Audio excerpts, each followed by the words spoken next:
오늘은 종말론의 내력, 종말론의 내력이라는 제목으로 말씀드리겠습니다. 유영모는 이렇게 말하였습니다. 우리는 이미 정신세계에서 하느님과 연락이 끊어진 지 오래다. 그리하여 사람들은 이승의 짐승이 되었다. 우리들이 산다는 것은 혈육의 짐승이다. 질척질척 지저분하게 먹고 싸기만 하는 짐승이다. 하느님으로부터 성령을 받을 때 사람이 회복된다. 짐승에서 사람으로 회복된 이가 인자다. 사람의 아들이다. 사람이다.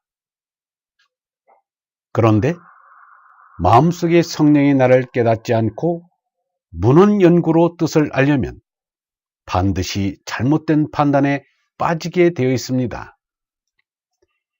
종말론적인 하느님 나라란 이스라엘 민족이 희구하는 지상천년 왕국을 말합니다. 예수님의 하느님 나라와는 전혀 다른 얘기입니다.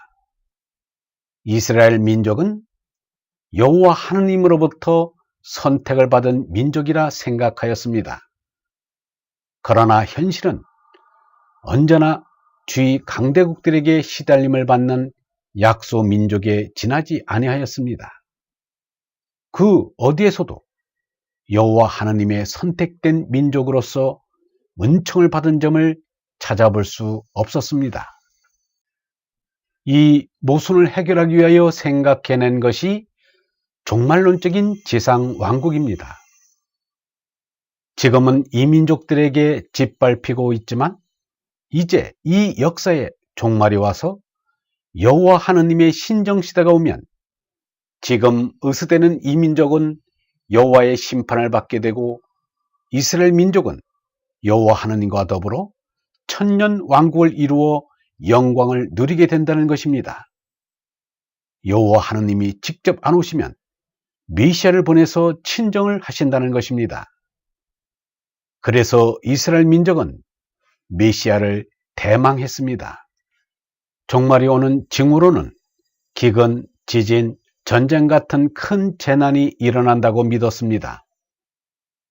유대교 신도들은 예수를 메시아로 인정치 아니했습니다. 그 까닭은 예수가 지상 천국과는 아무 관련이 없었기 때문입니다. 유대교에서의 메시아 개념과 기독교의 메시아 개념은 전혀 다릅니다. 그런데 하느님으로부터 받은 성령의 날을 그리스도라고 하여야 예수의 사상과 일치합니다. 예수를 종말관에 의한 지상 천국의 대망자로 보는 것은 예수의 사상과는 전혀 다른 것입니다. 이와 관련하여 유영모는 이렇게 말하였습니다. 육체는 죽지만 진리의 정신은 죽지 않는다. 진리의 정신은 영원한 생명이다. 정신이 육체를 이겨야 성숙한 정신이 된다. 죽음이란 육체의 멸망이요 정신의 승리다. 그래서 예수는 십자가 위에서 내가 세상을 이겼다고 말하였다. 자기 육신의 죽음을 지켜볼 수 있는 것이 정신이다. 자기 육체의 죽음을 보고 미소 지을 수 있는 정신이 성숙한 정신이다. 성숙한 정신은 영원히 죽지 않는다. 예수로부터 유영모에 이르기까지 수많은 몸날을 부리며 얼라로 산 사람들이 이어져 온 것은 진리의 생명이 죽지 않기 때문이다. 성령인 진리 생명에는 개체의 생명은 없다. 하나의 생명이 있을 뿐이다. 진리는 하나요 절대이기 때문이다. 영, 법, 덕, 도의 생명은 영원한 생명이다라고 야스페레스는 말하였습니다. 예수의 하느님 나라는 세상도 아니요, 역사도 아니요, 후세도 아니다. 그것은 질적으로 전혀 다른 것이다. 그러나 하늘나라의 소식은 한 가지 의문점을 동반한다. 그 나라는 앞으로 올 것이면서도 다른 한편으로는 이미 여기에 있다. 미래에 완성될 일이 이미 이 세상에서 역사하고 있다.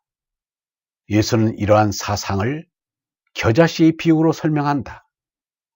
겨자씨는 아주 작은 씨지만 거기서 큰 나무가 나온다. 이와 마찬가지로 하느님의 나라는 조그마한 겨자씨와 같이 이미 인간의 마음속에 있다라고 야스페레스는 말했습니다. 하느님 나라는 성령의 나라입니다. 몸이 죽어서만 가는 나라가 아닙니다. 몸이 살아서도 성령의 나라를 직감할 수 있습니다. 이제는 이스라엘 민족의 한 풀이씩 종말과는 버려야 합니다. 그것은 같더라도 이스라엘 민족의 종말관이지 다른 민족과는 전혀 관계가 없습니다.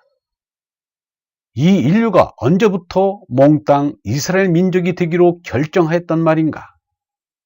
그리 결정을 하였어도 이스라엘 민족이 받아주지도 않습니다.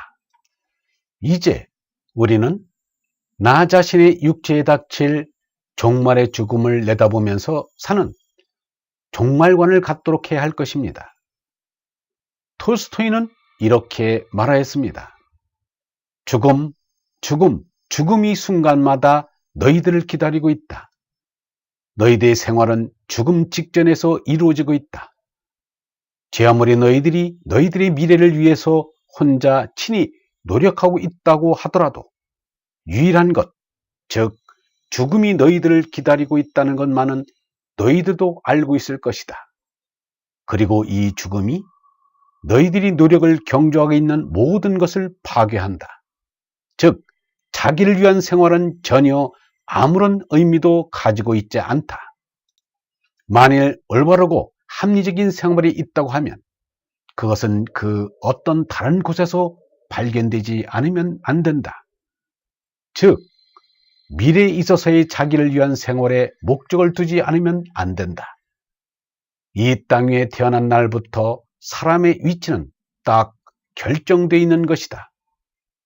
만일 우리들이 참된 생활을 하는 데 필요한 유일한 것을 발견하지 못한다면 불가피한 멸망, 즉 무의미한 생활과 무의미한 죽음이 우리를 기다리고 있을 뿐이다. 영성신학원 다석 아카데미의 소리꾼 하늘소리였습니다.